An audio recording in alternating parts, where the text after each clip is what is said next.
नमस्कार साथियों, स्वागत है आपका करंट अफेयर खास सेशन में, जिसमें हम बात करते हैं करंट अफेयर्स की, साथ ही साथ करते हैं उनका एनालिसिस। जो आपके जो पर डे के जितने एग्ज़ाम हैं, उन सभी के क्या है, जो भी करंट अफेयर बन सकते हैं दिन के अंदर, वो बनाने की कोशिश की जाती है और उनको कहीं न कहीं आपके सामने प्रस्तुत किया जाता है, जिससे कि आप अपनी तैयारी है, उसको और मजबूत कर सकें और जाँच सकें अपने आप को कि आप किस डायरेक्शन में तैयारी कर रहे हैं। तो इस सेशन को शुरू करने से पहले, यदि आप इस चैनल पे नए हैं, तो क्या करिए, इस चैनल को लाइक करिए, सब्सक्राइब करिए, शेयर कीजिए और हाँ, बेल आइकन को ज़रूर प्रेस कर लीजिएगा, क्योंकि जब भी आप बेल आइकन को प्रेस करेंगे, तो क्या होगा, मेरे द्वारा अपलोड किए गए वीडियो के नोटिफ़िकेशन आप तक पहुँच पाएँगे और आप सबसे पहले मेरे वीडियो को देख पाएँगे। इसे लाइक करिएगा, अपने दोस्तों के साथ शेयर कीजिएगा और अगर आपको जैसा लगे उसके बारे में आप कमेंट ज़रूर करिएगा, जिससे कहीं न कहीं हमें अपनी कमियों के बारे में पता चल सके। तो आइए शुरू करते हैं आज के प्रमुख करंट अफेयर और देखते हैं आज का पहला प्रश्न क्या है। तो आपका पहला प्रश्न ये कह रहा है कि व्यापक आर्थिक सहयोग समझौता, जिसे आप कॉम्प्रिहेंसिव इकोनॉमिक कॉर्पोरेशन एग्रीमेंट कहते हैं, ये क्या होता है? तो आपको बता दें कि व्यापक आर्थिक सहयोग समझौता होता क्या है? जब हम किसी दूसरे देश के साथ कोई चीज़ें आयात करते हैं या निर्यात करते हैं, तो हम क्या करते हैं, उनके ऊपर कुछ टैरिफ लगा देते हैं और कुछ क्या लगाते हैं, टैक्स लगाते हैं, जिससे चीज़ें क्या हो जाती हैं, यहाँ पर महँगी हो जाती हैं। तो जितने भी टैरिफ लगाते हैं, आपने देखा होगा क्या होता है कि कोई भी आपने हम देखा होगा, जो फ़ॉरेन से कोई अगर हम कार लेके आते हैं, तो आप समझिए कार हमारे पर आते हैं, यहाँ पर आते-आते जो लग्ज़री कारें होती हैं, उनके दाम कितने परसेंट तक इन टैक्स और टैरिफ की वजह से कितने हो जाते हैं, 200% तक उनके कॉस्ट में क्या हो जाती है, इज़ाफ़ा हो जाता है। तो इज़ाफ़ा ना हो सके और आम पब्लिक को फ़ायदा हो सके और दूसरे देशों के साथ हम क्या कर सकें, सही से संबंध बना सकें, इसलिए हम क्या बनाते हैं, पहले करते हैं फ्री ट्रेड एग्रीमेंट की खास-खास किस्मों पर क्या किया जाता है, आपको ज़्यादा टैक्स नहीं देना पड़ता है, एक निश्चित दर पे टैक्स देते हुए आप चीज़ों को यहाँ पर बेचिए।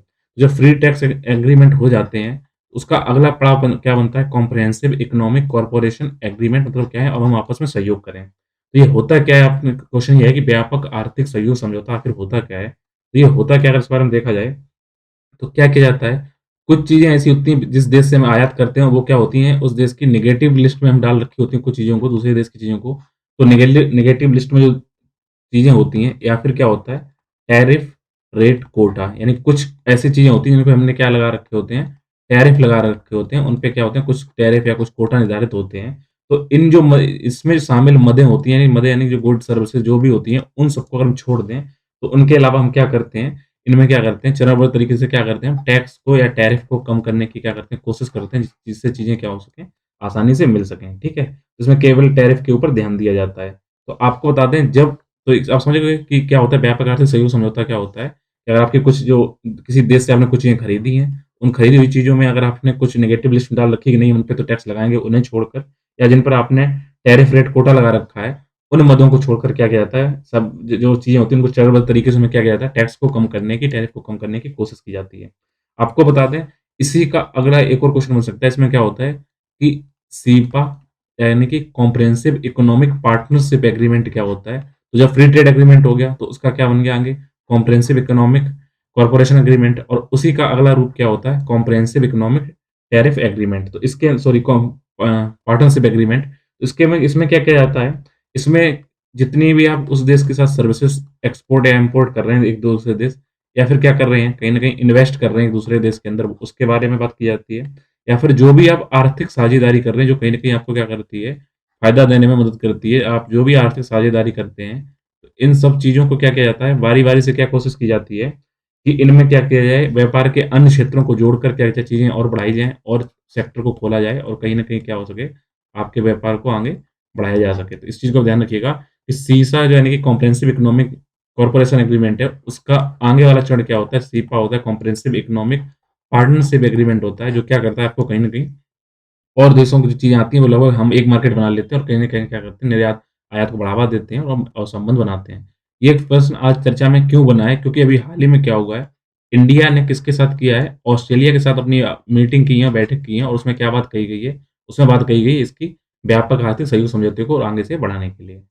देखते हैं आज का अगला प्रश्न, और अगला प्रश्न आपका क्या कह रहा है? अगला प्रश्न ये कह रहा है कि कलादान बहु-मॉडल पारगमन नेटवर्क, जिसको हम यूँ बोल सकते हैं कालादान मल्टी मॉडल ट्रांसपोर्ट जो नेटवर्क है, वो किन देशों से होकर गुजरता है, इसके बारे में बात की जाए। तो अगर हम बता दें, अगर ये चरण पूरा होता है, तो कहीं न कहीं जो हम साउथ ईस्ट जो एशियन कंट्री हैं, थाईलैंड, वियतनाम, लाओस वगैरह है, तो यानी कि जो हमारा दक्षिण-पूर्व एशिया की जो चाबी है, वो यहाँ इस रास्ते से खुल जाएगी, वहाँ पहुँचने के लिए हम बाय रोड क्या कर सकें, पहुँच सकेंगे। तो इसमें बेसिकली कौन-कौन सी कंट्री हैं? हमारा भारत है, इंडिया है, म्यांमार है और साथ ही साथ इसमें कौन-सा है? इसमें आपका है थाईलैंड। तो थाईलैंड तक क्या है, हमने कहीं न कहीं इसको रोड के द्वारा, सी के द्वारा क्या कनेक्टिविटी करने की कोशिश की है, उसको बोलते हैं कालाधान मल्टी मॉडल ट्रांसपोर्ट कॉरिडोर, ठीक है? इस बात को याद रखिएगा, क्योंकि हमने पहले लुक ईस्ट पॉलिसी को अपनाते थे, तो हमने क्या किया है, लुक ईस्ट पॉलिसी को भी थोड़ा क्या कर दिया है, मॉडिफाई कर दिया है। अब लुक ईस्ट पॉलिसी को क्या हमने बोल दिया है, एक्ट ईस्ट पॉलिसी, मतलब कि हम केवल देखें ना, उस पे एक्ट करें और उनको आपस में जोड़ें, कहीं जिससे क्या हो, चाइना का प्रभाव कहीं न कहीं कम हो। तो आप बताना चाहिए हमारा पड़ोसी देश बांग्लादेश है या फिर म्यांमार है,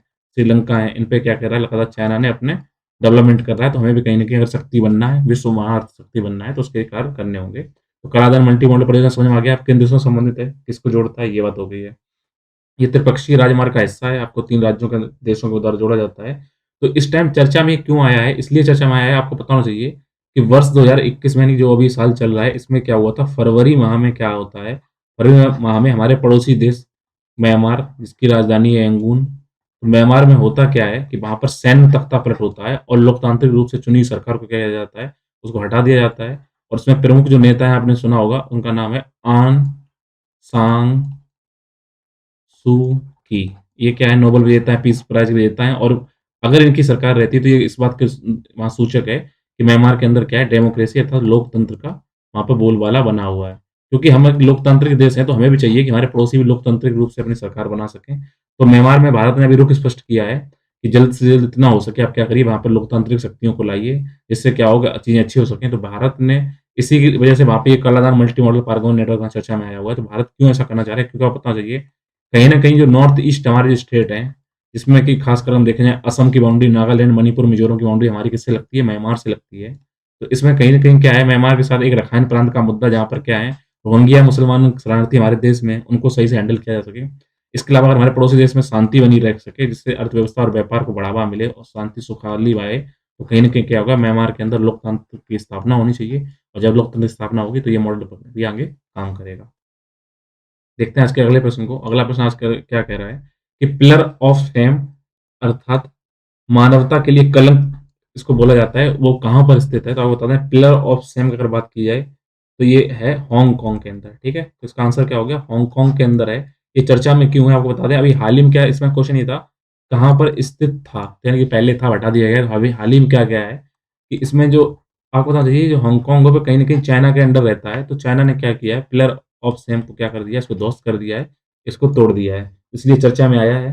तो ये चर्चा इसको क्यों बनाया गया था, तो आपको बता दें, इसको बनाया गया था, हांगकांग में एक चौराहा है जिसका नाम है तियानमेन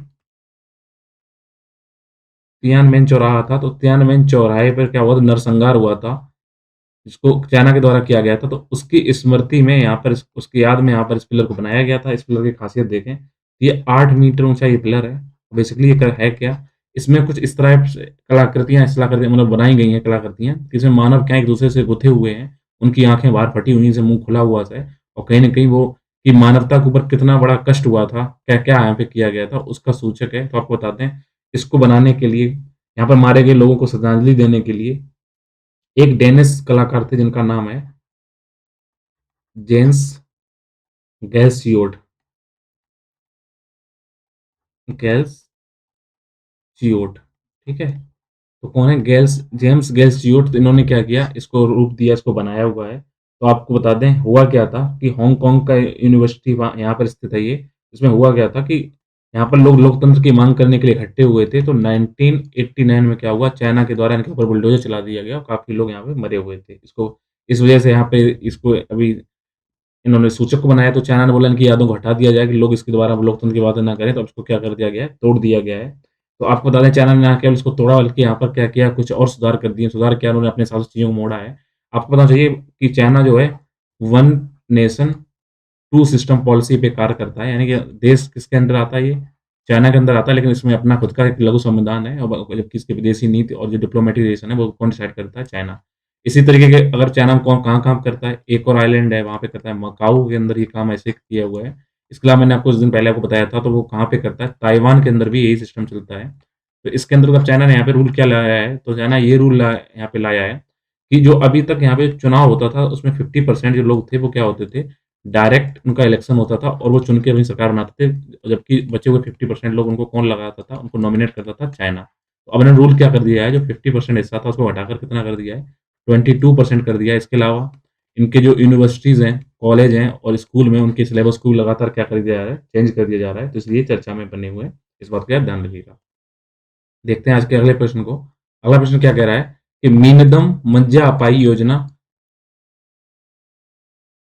किससे संबंधित है? तो आप ध्यान रखिएगा, मीनदम मंजा अपाई योजना सबसे पहले देखते हैं किस राज्य के द्वारा चलाई गई है।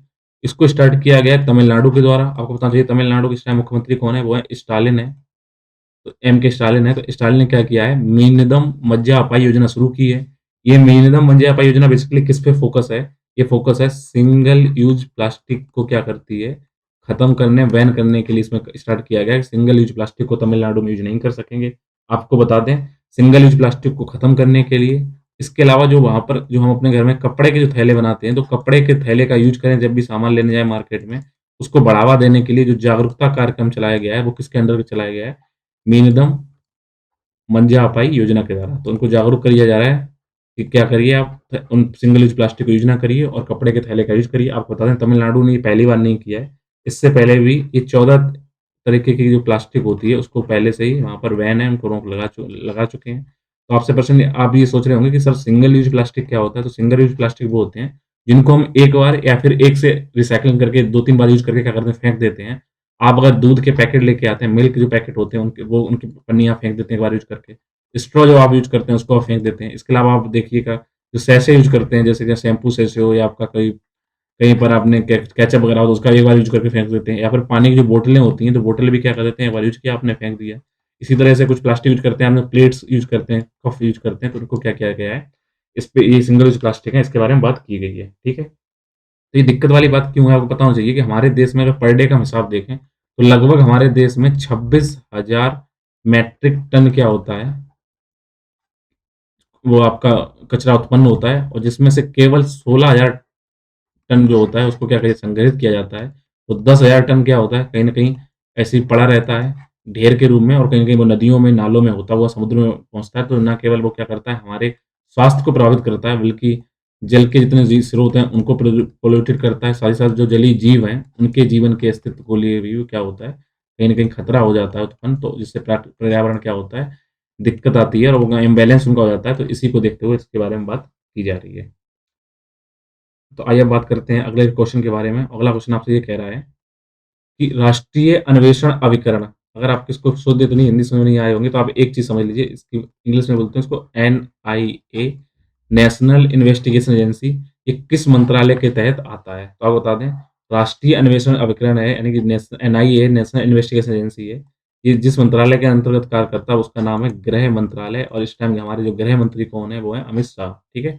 इस चीज़ का ध्यान रखिएगा कि गृह मंत्रालय के अंतर्गत आता है। ये चर्चा में क्यों है? क्योंकि हाल ही में क्या हुआ था, एनआईए के द्वारा 3 लोगों को अरेस्ट किया गया था जम्मू और कश्मीर में, और उन पे क्या हुआ था, इन्होंने क्या किया था, मॉडिफाइड एक्सप्लोजिव इनके अंदर पाए गए थे, डिवाइस इनके पाया गया था। इन्होंने क्या किया था, एक्सप्लोजिव डिवाइस का यूज़ किया था।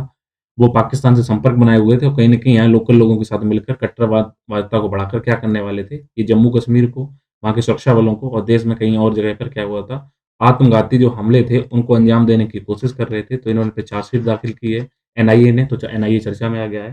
तो आपको बता दें ये गृह मंत्रालय के अंदर काम करता है। ये देश की संप्रभुता, एकता, अखंडता, इनकी सुरक्षा को बढ़ावा देने के लिए, साथ-साथ हमारे जितने भी विदेशी जो मैत्रीपूर्ण संबंध हैं वो क्या हों, अगर आपने क्या करोगे, अगर आपने नहीं एक्सप्लोजिव हो जाए तो क्या होता है?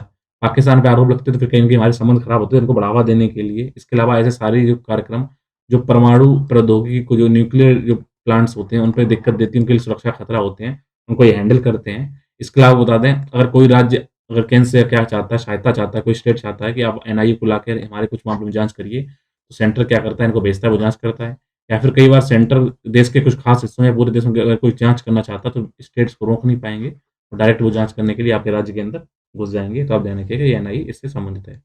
देखते हैं आज का अगला प्रश्न क्या है। अगला प्रश्न ये है कि तब्लीगी जमात की शुरुआत, सॉरी, आज का प्रश्न ये है कि तब्लीगी जमात की शुरुआत किसके द्वारा की गई है? आपको बता दें तब्लीगी जमात बार-बार चर्चा में आ रहा है, तो इसलिए क्वेश्चन बनता है कि तब्लीगी जमात है, इसकी शुरुआत किसने की थी? तो आपको बता दें तब्लीगी जमात की शुरुआत है, वो काफ़ी पढ़े-लिखे इंसान उनके द्वारा की गई थी। इनका नाम था मौलाना इलियास, सॉरी, मौलाना मोहम्मद इलियास खंडलाव। तो जो तबलीगी की शुरुआत की गई थी, वो मौलाना मोहम्मद इलियास खंडलाव के द्वारा शुरू की गई थी। तो ये कहाँ पे स्टार्ट हुआ था, वो बता दें। इसको स्टार्ट किया गया था हरियाणा के अंदर, और हरियाणा में एक जगह है मेवात। तो मेवात के अंदर सबसे पहले तबलीगी जमात को मौलाना मोहम्मद इलियास खंडलाव के द्वारा स्टार्ट किया गया था। तो इसका जो स्टार्टिंग टाइम है वो था 1926 में इसको चालू किया गया था। इसमें इसमें इन्होंने बेसिकली इन्होंने क्या बनाया था, ये अगर इसका देखें संबंध तबलीगी जमात से किससे है, तो अगर आप यूपी के नॉर्थ रीजन जाएँगे तो वहाँ वहाँ पे एक जिला है सहारनपुर। अब तो ये सहारनपुर में क्या हुआ था, उस टाइम पर क्या होता, एक आंदोलन हुआ था मुसलमानों का, उसका था देवबंदी आंदोलन। ठीक है? तो देवबंदी जो मूवमेंट था, उसमें क्या किया गया था, देवबंदी मूवमेंट से जुड़ा होने के कारण ये क्या था, देवबंदी के एक संप्रदाय हनफी संप्रदाय, सॉरी। तो ये क्या है, हनफी संप्रदाय है, उससे इन्होंने प्रेरणा ली, और जो हनफी संप्रदाय किससे जुड़ा हुआ है, वो देवबंदी से जुड़ा हुआ है। तो वहाँ से क्या किया, मौलाना मोहम्मद इलियास खंडलाव ने क्या किया, प्रेरणा लेकर क्या किया, तबलीगी जमात की शुरुआत की। इनका कार्य उस टाइम क्या होता था कि लोग जाते थे वहाँ के मस्जिदों में जाते थे और क्या करते थे, धार्मिक उपदेश देने का कार्य करते थे। प्रेजेंट टाइम में देखें तो इनको किस नज़रिए से और किस चीज़ से बिलोंग करते हैं, सबसे पहले क्या होता है, इसमें ऐसा देखा गया है, जो रूढ़िवादी मुस्लिम समुदाय है, रूढ़िवादी मतलब जो अपने धर्म के लिए कट्टर है, तो जो रूढ़िवादी जो मुस्लिम संप्रदाय है, तो वो क्या करते हैं, वो अपने धर्म के प्रति प्रचार-प्रसार करने के लिए, उसको आस्था को बढ़ावा देने के लिए क्या करते हैं, देश में नहीं, विदेशों में जा के क्या करते हैं, इसका भाषण देते हैं, मंचन करते हैं। तो जमात मतलब है उसके समुदाय के लोग। तो ये न केवल भारत में बल्कि पाकिस्तान, बांग्लादेश, यूएसए तक में ये फैला हुआ है, कई और कंट्री में इसका फैला हुआ है। तो आपको बता दें ये चर्चा में क्यों आ रहे थे बार-बार, ये चर्चा में इसलिए आ रहे थे, क्योंकि कोविड जब 19 हुआ था, तो कोविड-19 में इनकी जो जमात जो चल रहा था, इनका जो धर्म प्रचार कार्यक्रम चल रहा था, कहाँ पे चल रहा था? दिल्ली के अंदर चल रहा था। तो ऐसा माना गया था कि जो कोविड-19 को फैलाने में इनका बहुत बड़ा हाथ था। हाथ नहीं था, बट हाँ, इन्होंने गलत किया था। इस टाइम पे एक तो इसलिए चर्चा में आ गए थे, दूसरा ये बता दें, सबसे बड़ा इनको झटका क्यों लगा है? तो आपको बताना चाहिए कि सबसे बड़ा जो मुस्लिम संप्रदाय अगर देश माना जाता है, वो है सऊदी अरब। जो पहले खलीफा से संबंधित था। तो सऊदी अरब ने क्या किया है, तबलीगी जमात को क्या कर दिया, पूरी तरह से बैन कर दिया है। और उसने इसलिए इसको बैन कर दिया, उसका कहना है कि इसका होना मतलब समाज में अपराध व्यवस्था का बढ़ना है। कहीं न कहीं समाज को दिक्कत है, ये कट्टरपंथा की तरफ ज़्यादा बढ़ रहा है, क्योंकि यहाँ पे मिसयूज़ होता है यहाँ पानी रुपए का इनका, तो कहीं न कहीं उसने रोक लगा दी, तब से ये फिर चर्चा में आ गए हैं, इनको तो आप ध्यान रखिए। आपको बता दें, तो तबलीगी जमात है, अपने 6 सिद्धांतों के ऊपर कार्य करता है। इन 6 सिद्धांतों में वो क्या कार्य करता है, उसका मानना है कि इसमें प्रमुख बातें क्या हैं कि अल्लाह एक है, ईश्वर केवल एक है, वो अल्लाह है। इसके अलावा ये बात करते हैं कि सभी लोग अपने धर्म में विश्वास रखें, आस्था बढ़ाएँ, उसका प्रचार-प्रसार करने में हेल्प करें। अगर कोई धर्म परिवर्तन करना चाहते हो, उसको इसके बारे में अच्छाइयाँ बताइए और उसको धर्म परिवर्तन कराइए। साथ ही साथ इसमें क्या उन्होंने बोला गया है, सभी मुस्लिम भाइयों के अंदर क्या किया जाए, सम्मान का बढ़ावा दिया जाए, अमीरी-गरीबी ना देखा जाए। और सम्मान के साथ-साथ ये किसकी बात करते हैं, ये बात करते हैं कि सभी लोग क्या करें, ईमानदारी से रहें। तो ईमानदारी को इसमें क्या किया है, कहीं-कहीं में बढ़ावा का बात कही गई है। तो आप बता दें, ये तबलीगी जमात का इतिहास था, इसको मौलाना मोहम्मद इलियास खंडलाव ने शुरू किया था। इसके जितने करंट अफेयर बन सकते थे, वो कंप्लीट होते हैं। उम्मीद है आपको ये सेशन समझ में आया होगा। आप सबको फिर एक बार इस फैमिली की तरफ से मेरी क्रिसमस। मिलेंगे एक नए सेशन में, नए टॉपिक के साथ। तब तक जुड़े रहिए मेरे यूट्यूब चैनल आकांक्षा हथियार के साथ। स्वस्थ रहिए, अपनी पढ़ाई को करते रहिए। Thank you.